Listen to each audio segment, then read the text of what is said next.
Today's sermon is titled Eeny, Meeny, Miny, Mo, Choosing a Good Story, to be delivered by Jan Callner.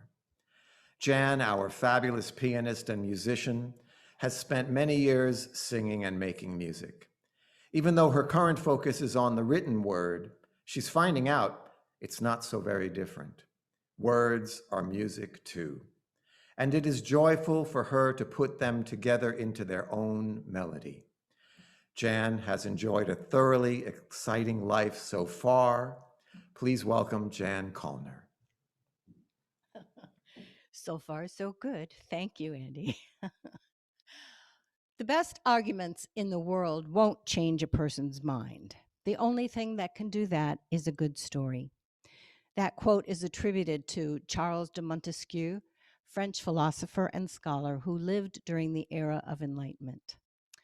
I, though not a philosopher and who with some stretch might be called a scholar, maintain that not only can a good tale change minds, it can also shape them. Stories allow us to view the world from perspectives we might never experience on our own and act as windows into others' lives. Some of the oldest stories in the world comprise a genre I love: fairy tales and fables.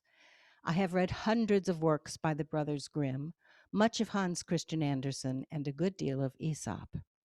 All those stories prepared me to write or co-write the 20 or so musical plays for young audiences I have in my repertoire.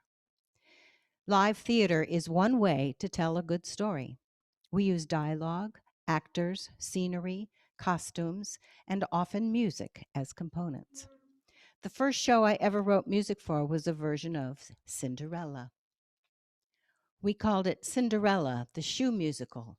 It blossomed in 1980 at a regional theater north of New York City, the Farm Playhouse, which was the old Borden Dairy Farm of Elsie the Cow fame.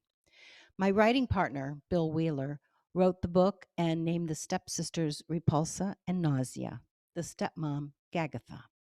You might guess where one can go from there. I wrote songs like We're So Beautiful, If the Shoe Fits, Wear It, and the finale song, We're Having a Ball.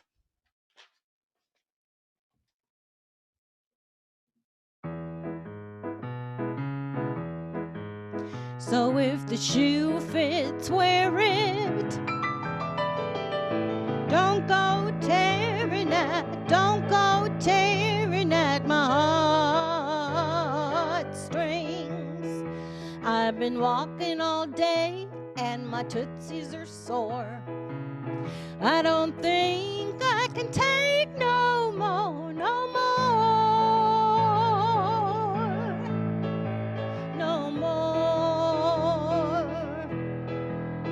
So if the shoe fits, wear it. Don't go tearing at my heart strings.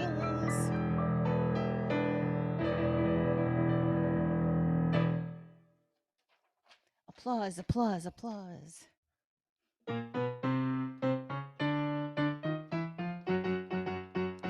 having a ball. We're having a ball. We're having the ripping, roaring, bestest time of them all. We're having a ball. We're having a ball. Look out for the stepping, leaping, kicking feet at the ball. When you hear the beat come flying out of the rafters, you know the time is right for kicking off the old shoes. Shoes, shoes, shoes, shoes, shoes, shoes, shoes, shoes, shoes. Dance break.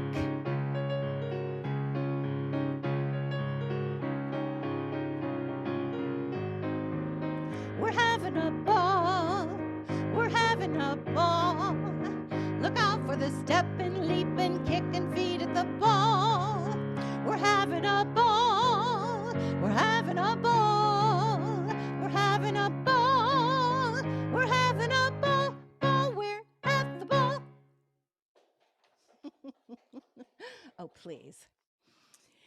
Good theater, like good stories, resonates. Nausea and Repulsa didn't get very far with either their outsized egos or their outsized feet. Selfishness and meanness, their best features, did not serve them well. Cinderella, on the other hand, was good and kind, and after a rough start, she made out all right. The audiences of young people got the message, without a sermon or the moral of the story is. It is Aesop's fables that are considered morality tales. Aesop was a slave who lived in ancient Greece between 620 and 564 BCE. The ant and the grasshopper story is attributed to him. My partner, Bill, and I turned it into Hoppers and Ants, a musical play about homelessness. The hoppers have not prepared for winter, while the ants have been over the top relentless in their food storage endeavors. As implausible as it sounds, the ants give the hoppers shelter for the winter. We're not talking reality. We're using metaphor to expand the thought processes of an audience, and it works. Then there was the garbage show, full of Saturday Night Live style skits. We called it This Show is Garbage. It ran at the Wings Theater on Christopher Street in Greenwich Village. The piece dealt with how much waste we generate and what happens to it all. A facsimile of the arch in Washington Square Park, created completely from trash, served as the set. And with a grant from Charlestown Montessori, the show toured schools in Charleston, South Carolina. Students at each school made their own arch out of their family's trash brought from home. Later, we remounted the show in Key West, Florida, with a group of children in our summer theater workshop. One couple who had a daughter enrolled in the program was excited to tell us that they had seen a show just like this years ago in New York at Wings Theater. We informed them it was not only a show just like this, it was exactly this show. But now they were watching their daughter on stage. The garbage show, they said, made a lasting impression on their environmental conscience. Now their daughter could share that benefit. People have told me through the years that it was the garbage show that opened their eyes to recycling and environmental care. In 1988, I wrote a song called We Are a Family for a version of Noah's Ark we simply called Noah. After bickering and squabbling for at least 40 days and 40 nights, the animals realize they're all connected. 2 by 2 and group by group, they join to sing until the whole ark is enveloped and united in song. We are a family, we belong to the world. We are a family, we belong to each other. All brothers and sisters and mothers of life, fathers and sons and the lovers of life. These lyrics have been translated into Spanish, French, Italian, and Hebrew, and they have the same meaning, no matter the language. In our Jack and the Beanstalk, Mr. and Mrs. Jack Spratt sing, You Started It. You can guess what that might be about. He, the sky is blue. She, the sky is gray. He, you always get your own way. So you can tell it's not all roses in fairy tale land. Tension is created so that resolution can follow. In this show, drama builds when Jack's mom tells him he must sell his cow, Best Buddy. That's not the name of the cow. That's the name of the song.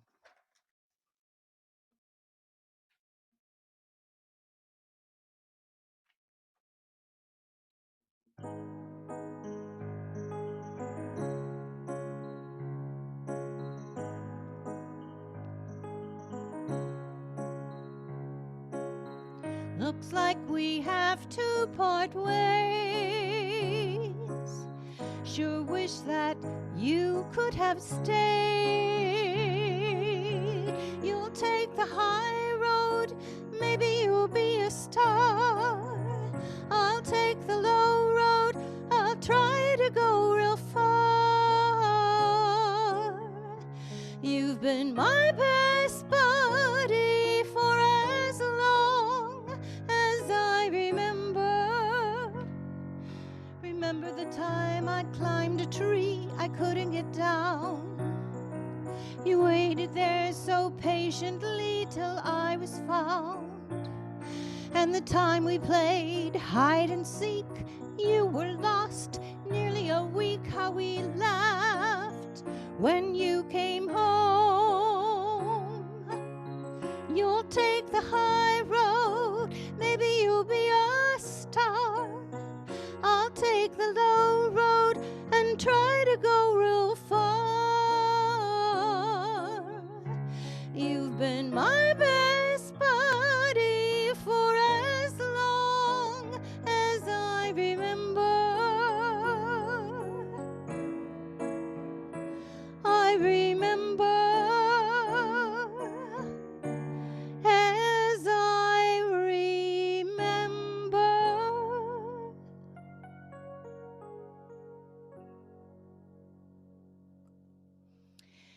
The show is poignant, yet charmingly amusing, with a giant who can't count and an obnoxious singing harp.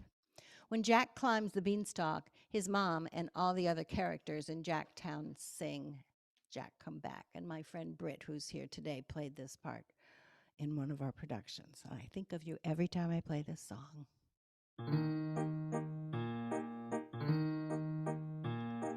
Jack, come back.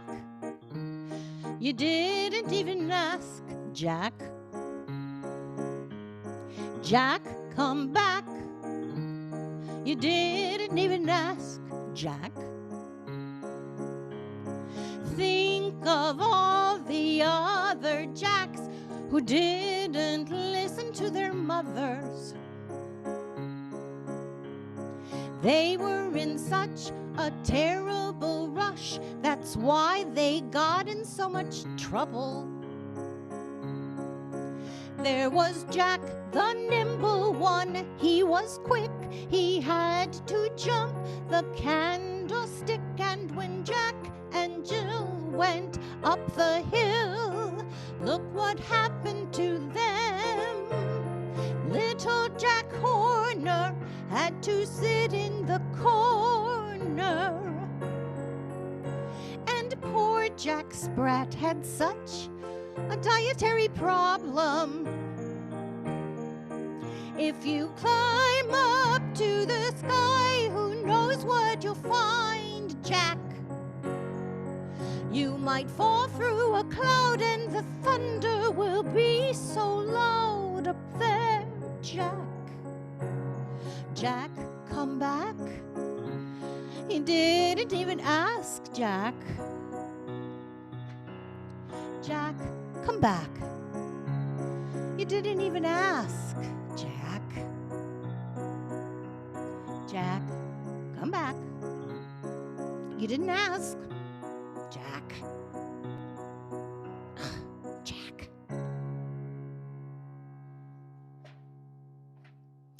In the end, we discover the giant to be a sentient being with great empathy. He gives Jack gold to help him and his mom survive. I worked for 2 theater seasons in Key West, Florida at the Red Barn Theater and the Waterfront Playhouse. While there, Bill and I received a grant to write a musical about the diversity of our southernmost city, whose slogan is One Human Family. We decided to make our characters sea creatures who lived on the reef, a sea star named Estrella, a conch shell, the symbol of Key West, as the queen, a crab named Buster, who claims to be part hermit, a seahorse, Silver, Lola the lobster, and an electric eel, Eli, comprised the cast. Not only did the show celebrate diversity, it addressed the condition of the barrier reef and ocean pollution. We titled the show Conked, as Key West refers to itself as the Conch Republic. The grant mandated performances in all the schools in the Key West School District. The costumes were gorgeous, designed and executed by Sushi, a talented Key West celebrity. I surmise that those children of Key West who saw a live theater production took away from it something of value. They may never see another show in their entire lives, but at least they saw one. They saw Conked. And I can say without any hint of nostalgia that every holiday season for 11 years, I produced and directed a production of Frosty the Snowman. I did not write the book or the music, except for one short ditty Frosty sings. Instead, a compilation of well known songs provided the score, like Jingle Bell Rock, music from the Nutcracker, solely so the dancing bears could have their ballet moment, and of course, the ubiquitous Frosty the Snowman, which I would prefer never to hear again. The plot concerns a little girl, Susie, who gets lost in Toyland where the mean mayor is unkind to all the toys. She and her friend Frosty convince the toys to show the mayor the error of his ways. In the end, it turns out Susie is his long lost granddaughter. He missed her so, and that's why he was mean. Hundreds, maybe thousands of children took something away from those dozens of performances through the years. Perhaps it was, no one will like you if you're mean. Not a small lesson. Whatever it was, they ate it up. To see live theater, including bears who danced to Tchaikovsky's music, and a 6-foot Frosty for these tiny people was magic. The Frog Prince and the Magic Fish are my two pièces de résistance. I spent hours in the studio with my talented actors and singers to produce fully realized CDs of both works. The Frog Prince is about a snotty human princess and a human prince who becomes a frog. Only when the princess keeps a promise she originally made in bad faith does he return to his human form. She struggles to keep a promise in a song, and hence the title of this talk. Eeny, meeny, miny, moe, there's this frog and I don't know if I ought to make him go. Eeny, meeny, miny, moe.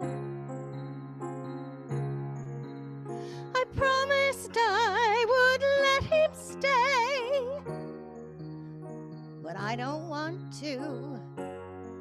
It's the right thing to do, but I don't want to. I don't know if I ought to make him go. Eeny, meeny, miny, moe. Everyone will be upset if I don't, but I don't want to. He's not so bad, but I don't want to.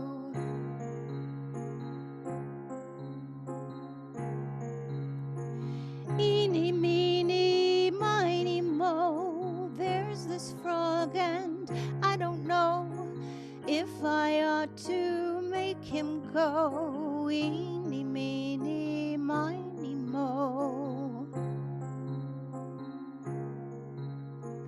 Eeny, meeny, miny, moe. He stays.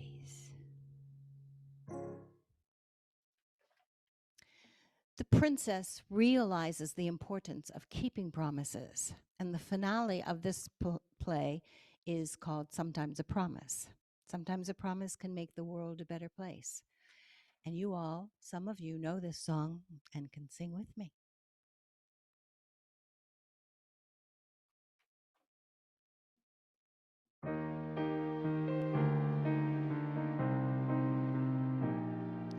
Sometimes a promise can make the world a better place. Sometimes a promise brings a smile to someone's face.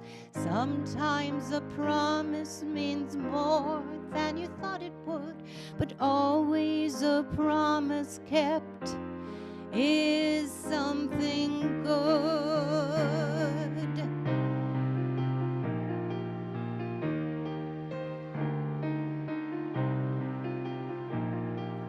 Promises mean everything to someone who's counting on you.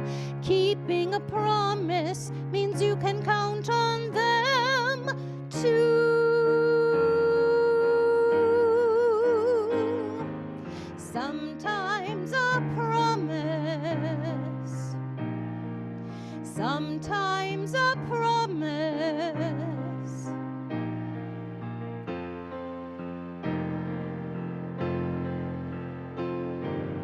Sometimes a promise means more than you thought it would, but always a promise kept is something good.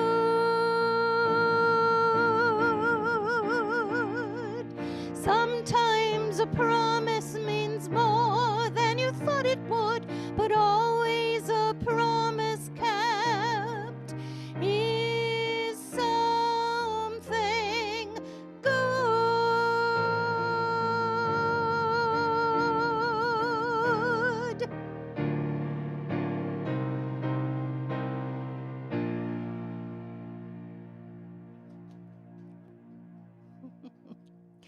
I have an audience of one here today. Two, sorry. My 3 young grandchildren have just discovered the magic fish. I don't know if they're here. They were supposed to be. I don't know. I hope they are. Um, the magic fish is a retelling of The Fisherman and His Wife about a couple who live in their happy seaside hut. When they discover a magic fish who grants wishes, they ask for a charming cottage, which is lovely, but not quite lovely enough. So they request a mansion, and finally, when they become king and queen, they reside in a castle. Kind of looks like Hearst Castle, right? My grandkids have all the lines memorized, and they can't stop singing I Am a Pelican. But 5-year-old River's favorite song is about friendship.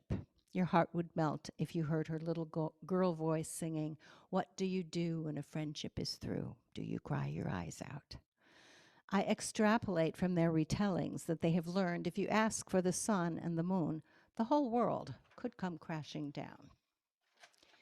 I'm going to sing the song that the pelican sings that the kids like so much. And the young woman there on the slide is Kat Cleve.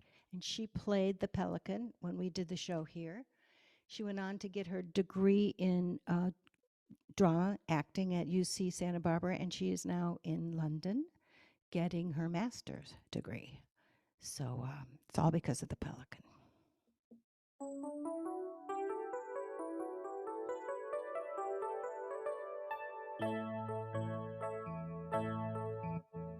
Welcome to my world, here at the ocean. I swim in the waters, I walk on the sand.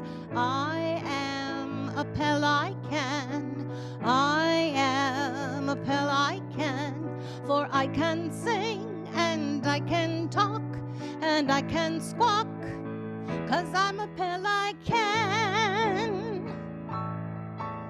A pelican is a kind of bird, often seen and sometimes heard, with a giant beak and 2 webbed feet and a heart of gold, or so I'm told. I am a pelican, I am a pelican. I can sing and I can dance and I can squawk, 'cause I'm a pelican. Yes, I am a pelican.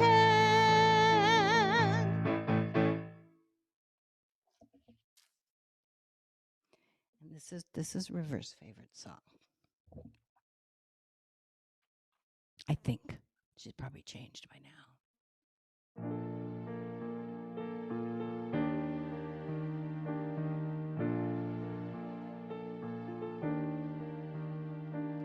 What do you do when a friendship is through? Do you cry your eyes out? What do you do when you feel so blue? And how do you know when it's time to go? Do you hear a clock chime? And where does it say you've got to stay where you're not wanted? Why does it seem like this is a dream, and I wish I'd wake up?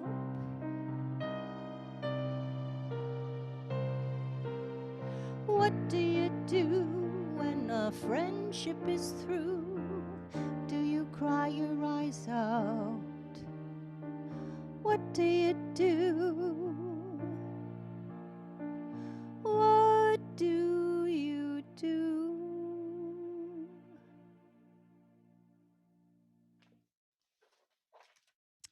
We perform both these shows for the community here in Cambria.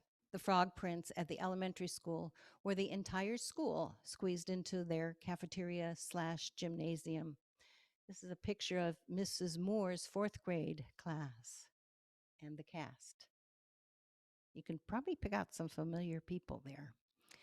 And a letter from one of the students, his name was Shady, or I don't know if it's a girl or a boy, Shady, says, "Thank you for coming to our school and performing Frog Prince. My favorite part was when the princess, the queen, the king, the prince, the frog, and the fairy was singing at the end." And just so you know, the song they were singing was Sometimes a Promise. Shady liked it.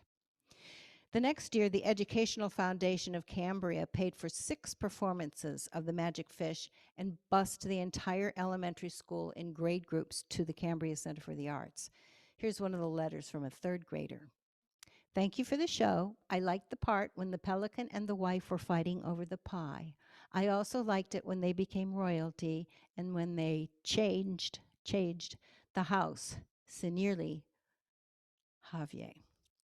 And a note from one of the administrators read, "The Magic Fish also encouraged classroom discussions of morals, values, and art projects in the lower grades." Wonderful.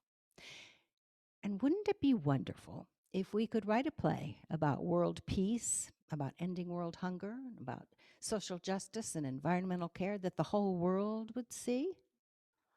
Wait a minute. In addition to these 9 shows, there are lots of plays and music about just those things.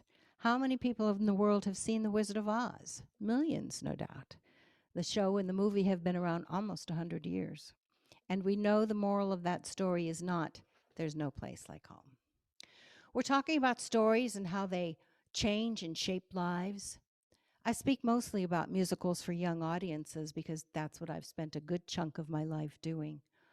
One of my sons recently asked me if I had any insight as to why people had such opposing ideas and points of reference. I said there was no definitive answer, but many clues can be found in what we read, what we don't read, or, unfortunately, even if we read. And by extension, the stories we're told, whether on stage or film, and our exposure to the arts in general. These stories, whether in plays, books, movies, songs, transport us to places we cannot physically travel. They allow us, both child and adult, to see the world from someone else's perspective, even if it's a frog or a magic fish. It is that perspective which enables us to experience empathy.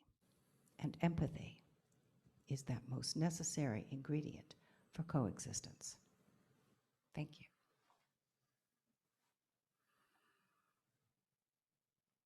Thank you, Jan. Thank you for leading us on that journey through your music, which has taught children of all ages empathy and compassion.